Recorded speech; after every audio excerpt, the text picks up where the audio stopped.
Hey, welcome to Mama Mandala, where magic is somatic. We're going to put in our bodies the magic of the new moon and the power of the archetype the new moon is in. And it's also the archetype of the season. So it's the season of Taurus. We are entering the new moon phase, which takes us into a new lunar cycle. So we're beginning this new cycle with the moon in the sign of Taurus. Now, let me just tell you, I'm not an astrologer, so the conversation that we're having right now isn't going to come from an astrological perspective, but more from an archetypal, mythological kind of a lens. So it's this invitation to receive where nature is right now, to play with the way that the archetype emerges from what nature is doing.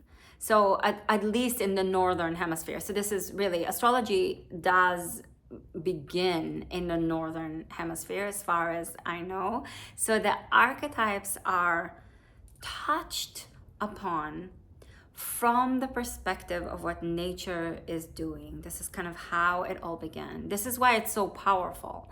Later on, there's been some imposing of different ideas, and those can also be helpful. So sometimes imposing some concepts and ideas help us carve a certain kind of a path through a certain time and with some aspects of ourselves. So that can be helpful. I'm not gonna say I'm not negating it. It's just there's a lot of different ways for us to play with where we are and with the archetypes that show up in the collective and in ourselves.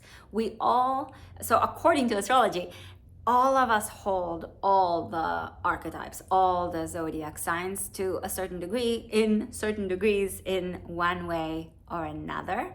Some are stronger than others, and some are going to activate a certain aspect of ourselves. So, and you can look at your chart and you can look at where Taurus is and see how the archetype touches these parts of you. That can be really helpful to map ourselves and to map our lives and to figure out our way in through these lenses in these ways. It's just not the only way. There's a lot that we can do.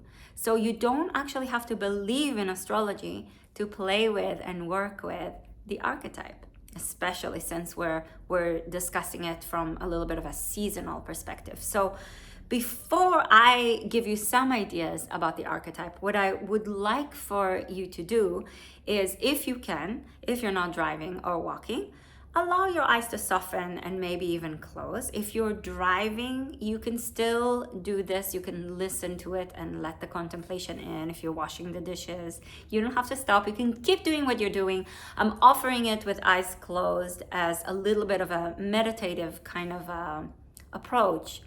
But wherever you are and whatever you're doing, you don't have to stop what you're doing. You can still let this speak to you. And give yourself a moment or two to pay attention to what your breath is doing before you're even changing what the breath is doing. Just notice the inhales and the exhales, the rhythm of your breath, the pace, the taste. And if you notice that your breath is slowing down in response to your attention, then notice that. If you're noticing that there's resistance there, then acknowledge that. Whatever you are seeing, and however things are either shifting or getting a little stuck, allow yourself to be with it.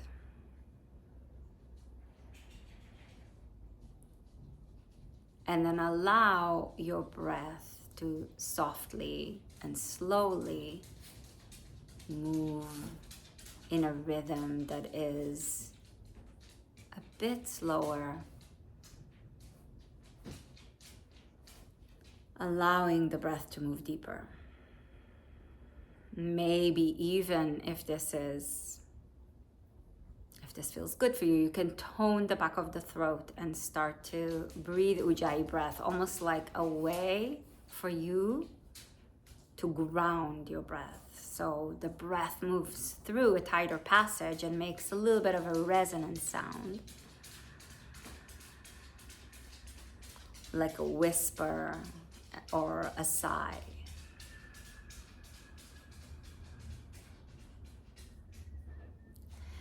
And we're moving right now with Taurus season into the peak of spring, into the time when spring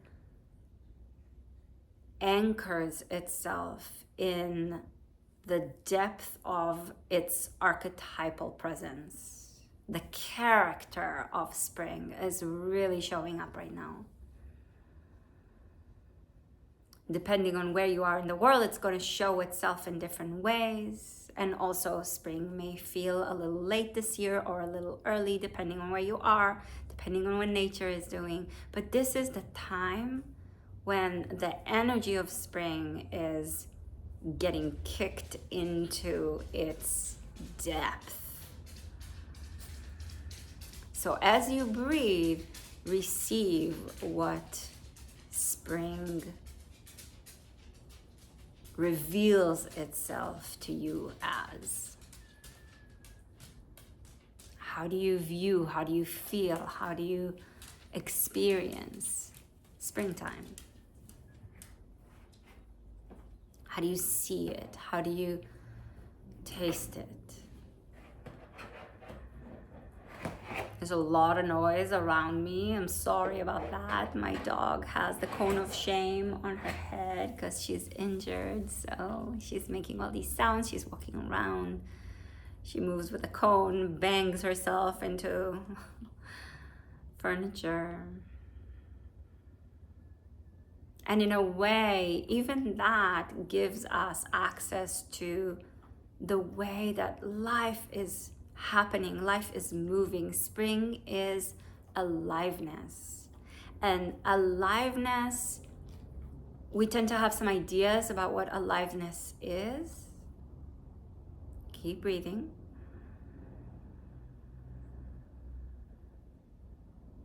But aliveness is all the forms and all the ways that life shows up. So it's a well-rounded kind of experience. It includes in it death. It includes in it injury. It includes in it discomfort. And spring as a season arrives with agitation, with a little bit of a conflict to a certain degree, because every blade of grass that wants to emerge and rise toward the sun is going to push against the hard shell of the earth, and there's going to be a little bit of a discomfort there. So the emergence of aliveness has a wide and broad spectrum. You can feel into how it shows up and how it reveals itself to you right now in your life, in all the feelings and thoughts and experiences that you may be processing and going through. Keep breathing.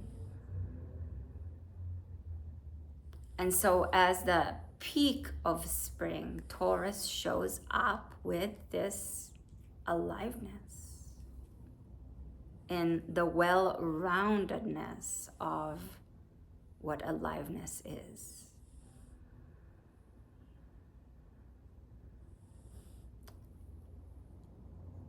Whatever comes for you, however it shows up for you, let it in so that you are constructing the archetype for yourself before you're being told a little bit more of what the archetype is. And then if there's anywhere, any place in your life and in your system that you want to invite this constructing process into right now, you can let that in. So with the next few breaths, with all the sounds, with all the with all that moves around, helicopters and snoring dogs and all. Maybe for you it's other sounds in your household, in your environment.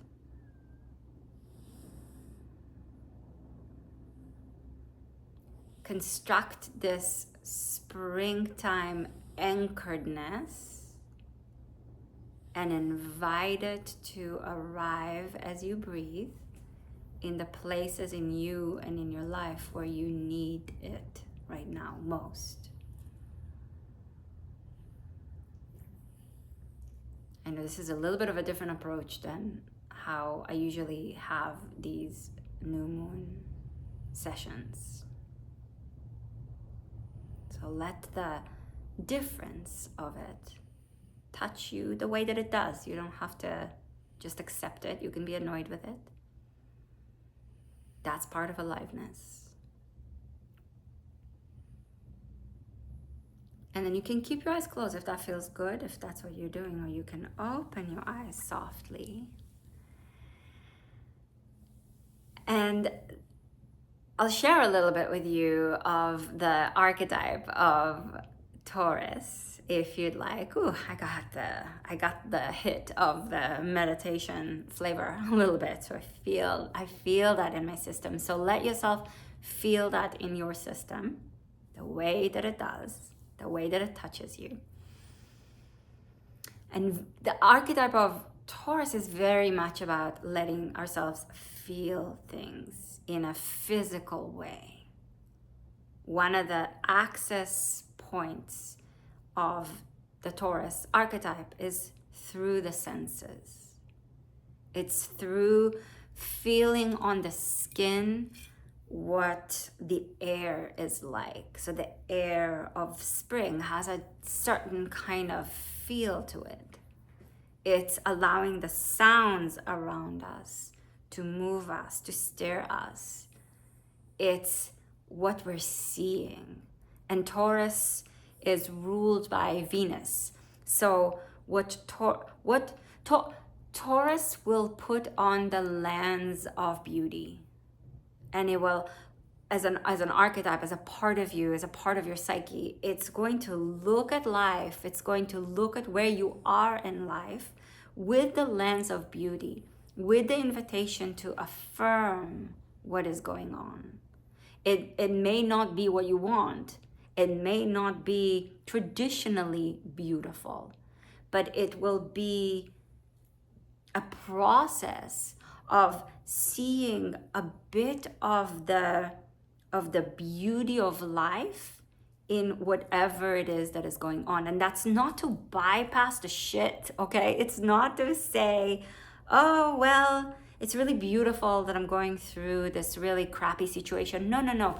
It's going, okay, I'm going through this really difficult time. I'm going through grief. Whatever it is for you, you're angry about the fascists taking over the world, whatever it is that you're seeing, and you go, yeah, I'm feeling all of that. This is shitty. Trump is dangerous. There is horror in what is going on right now. And how can I create something in the shitstorm that is going to bring something meaningful, something of value to the world? How can you look at your anger and at your friend's anger and at the rage that so many of us are feeling about the autocracy that's taking over the world and go, wow, this rage is affirmed. Look how fiery we feel. That is beautiful. Let's use it in a constructive way. Let's make with it something that is going to bring about a shift that is going to make things better. Does that make sense? So that's just like one idea, one way that we can work with the archetype. So as the new moon arrives, we can start to generate that kind of relationship with the archetype and go, okay, well, this is the archetype of beauty. I mean, it's Venus, okay? It's Aphrodite. She is, in Botticelli's imagination, she rises on the seashell, right? Naked and glorious and feminine and sensual and sexy, and there's waves of ocean, there's the liquidity of life all around her, right? And there's this aliveness in the image of Aphrodite in our minds, because we've been given the image in many ways. But what is how does the image arrive in sensation for you? How do you generate and create the sensuality of life's beauty and pleasure, right? So Taurus is all about the pleasures of life. It's all about enjoying good food and good wine and good conversation and good sex. It's all about earthy and physical enjoyment of life.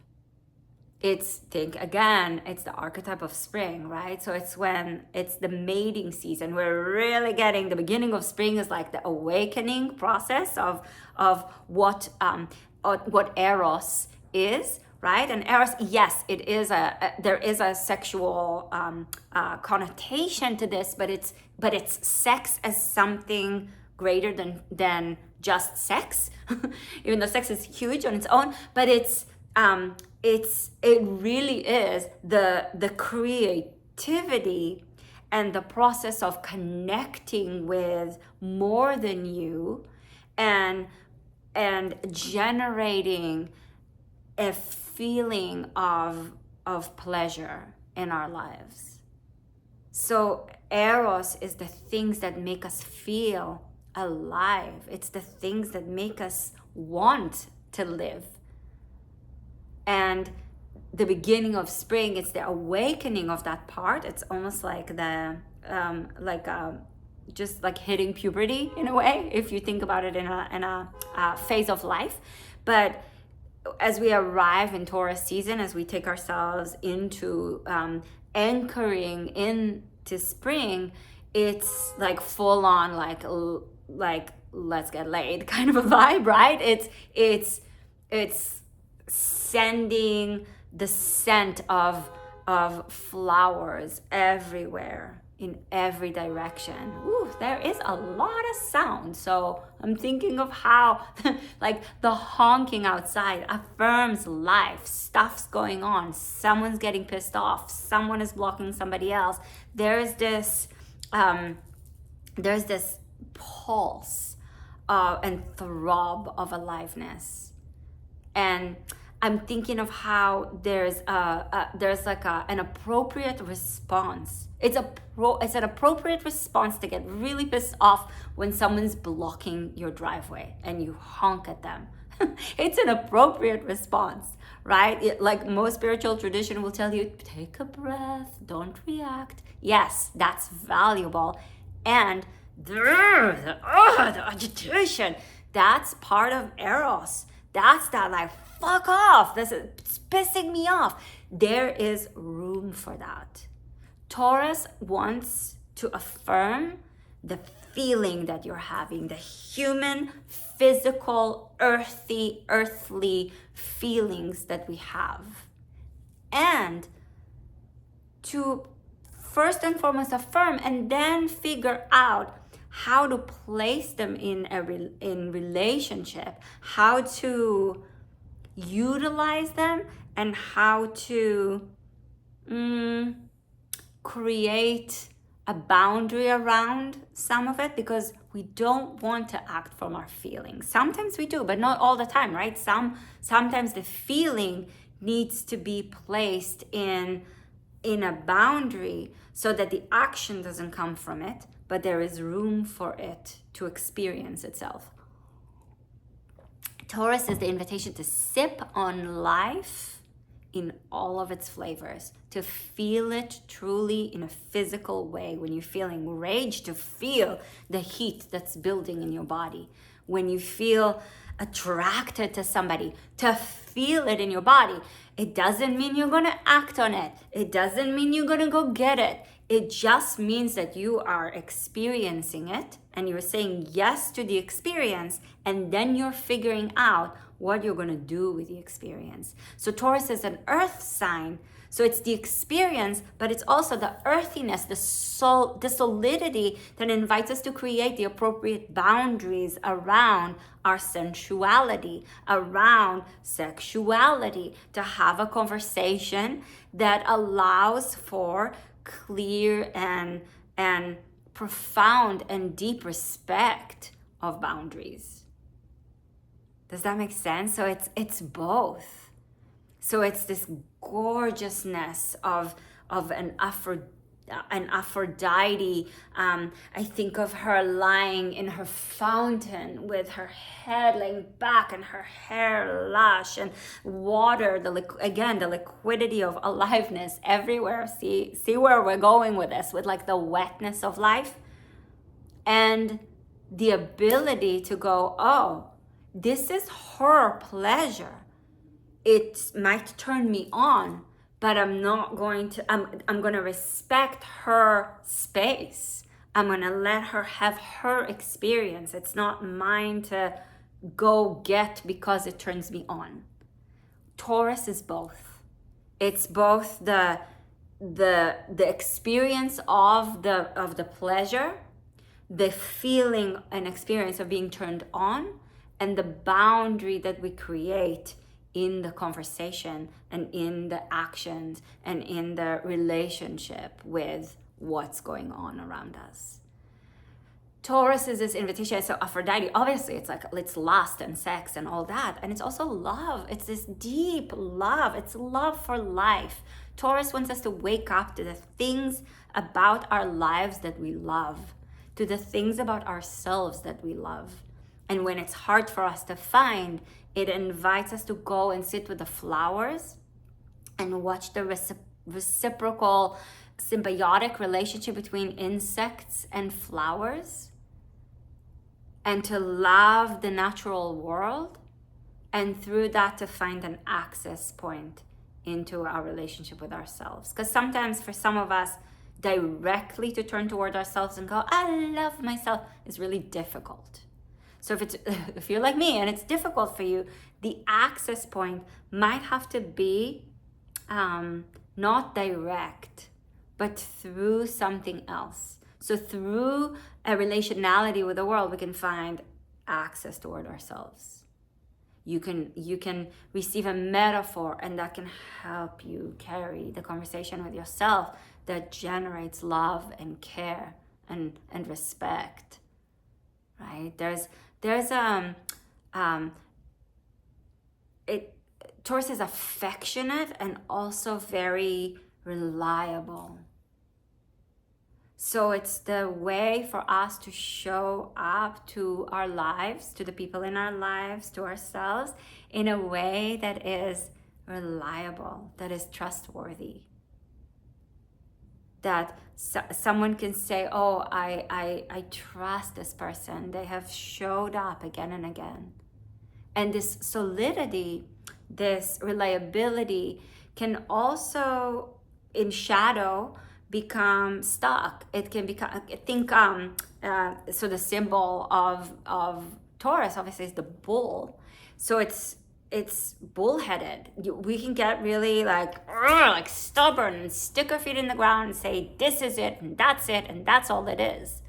Right? So there's a stuckness that can happen in the shadow side of this archetype, a possessiveness, because it's all the material. It's a material world with Taurus, right? It's a material world because it's growth. It's again, think of the archetype emerges from the season. So it's everything right now wants to grow and blossom, and the energy of the earth is supportive of that. This is the phase where there's support and love for growth and for growing love.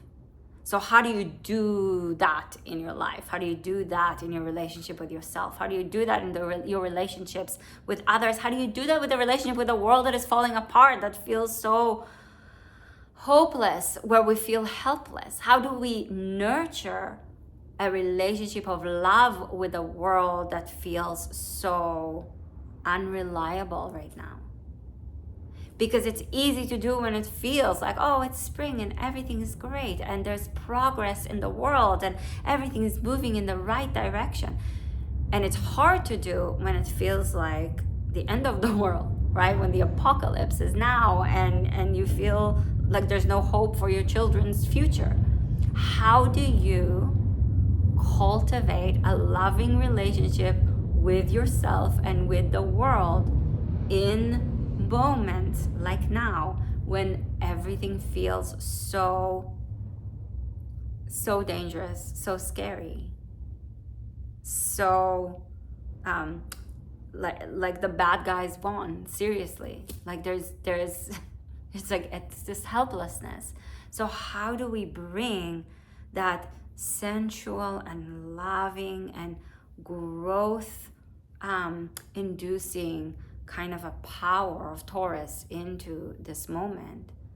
How do we bring that reciprocal energy in nature right now, where we're seeing the bees drinking the nectar and collecting the pollen and spreading it everywhere so that life can keep going, so aliveness can continue? Because it's the bull, it's the cow, so it's the mother, it's the nourishment, and it's not yet the nourishment of summertime, right? It's the nourishment of spring. It's the promise of nourishment. It's milky, but it's the milkiness of we'll go there, of sexual fluid, rather than the milk of the breast coming out. We're not there yet, right? We're procreating that in a way. So it's this creative moment that is nurturing the possibility of more nourishment, that is caring for the nourishment to come. So there's so much more. There's so much more. I'm gonna put a link for you in the description of the video for an essay about this new moon, so that you can take that in a different way. I can be here all day going about the archetype. There is more to it, but I want to bring it back to your body, into the earthiness of this earth sign that is a fixed earth sign, which means it anchors us in the season. So we're going to do a mudra and a mantra for a quick moment from these. This is practices that come from India. So ring finger and thumb tips gently touch. This is Prithvi mudra, the mudra of the earth, and you can rest it. If you're driving, you can do it with one hand. If whatever it is that you're doing, if you can do the mudra, great. If not, don't worry about it. You can do it later. Allow your eyes to close if that feels good, or keep them open if you need to or want to. And invite into your breath as you begin to deepen it now again, the flavor of the archetype and how it touched you. Maybe it touched you in a way that was frustrating or agitating or triggering. Maybe it touched you exactly where you wanted it and needed it. Maybe you're confused about it. Wherever it touches you, however this interacts with where you are right now, breathe. Breathe it in. Breathe out when you exhale the parts that don't really fit and sit well for you.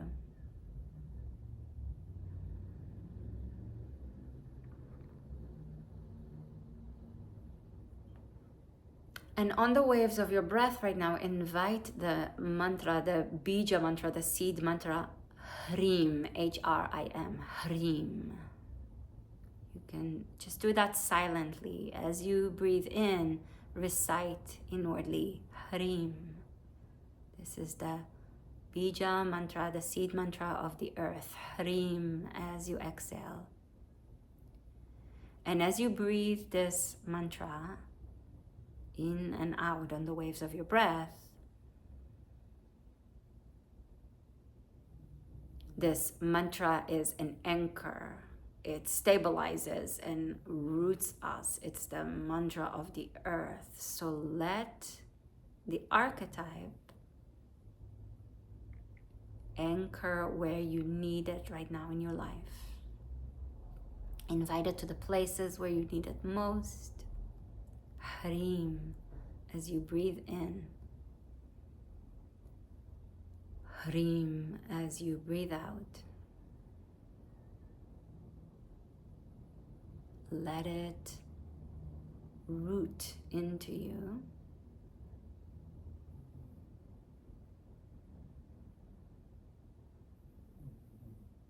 And invite yourself to see and feel into what blossoms or what may blossom from the rootedness of these qualities of love and lust and sensuality, of aliveness and beauty, and a deep connection to the physical experience of being alive, of being a person, of being a human. And let it anchor where you need it most. Invite it to the places in your life where this is needed. And ground yourself there. Harim as you breathe in. Harim as you breathe out.